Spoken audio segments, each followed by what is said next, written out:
So here's the deal. As you know, businesses are struggling, people are losing their jobs, and business owners are having to make really tough decisions right now. So when I hear stories like this, I want to share them with you. And there was a CEO of a company called Gravity, and he was about to go bankrupt, or he had to lay off 200 of his staff. Okay, so those were his options because he lost $4 million in recurring revenue because of this pandemic. So he had two choices. Either I lay off 200 of my staff members or I file bankruptcy. And he didn't want to do either. So what he did is he asked his employees what to do.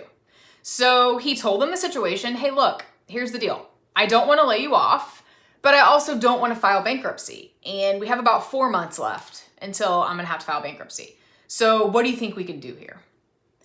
And this is a classic example of emotional intelligence. So instead of just making a rash decision by himself, he went to his employees and asked, hey, here's the deal. What do you think we should do? And something awesome happened, and people started volunteering to give up part of their salary to make sure that they don't lose their job and that he doesn't have to file bankruptcy. So the executives obviously volunteered to take bigger cuts than people who didn't make as much money as the executives, but everyone chimed in and said, hey, I love my job. I don't want to lose it. I don't want you to have to make this tough decision. I am willing to forego X amount of dollars on my paycheck every 2 weeks.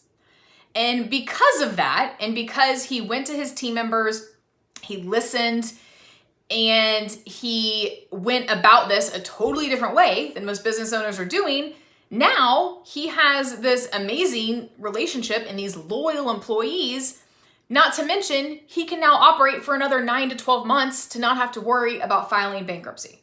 So do you guys see the power in that? I wanted to share this because it really was a very inspirational story when I read it, because there are so many business owners right now that are just laying people off. And this guy took a different approach. And what we can learn from this is be open and honest with people right now. Whether it's your friends, your family, your clients, your team members, your employees, now more than ever. But of course, I mean, you should always be open and honest, right? Like that's one of my core principles. I'm brutally honest, sometimes to a fault, but people appreciate that transparency and openness right now, even though we are struggling and many people are struggling and it's hard. So be a little bit vulnerable and be open and transparent in everything you do.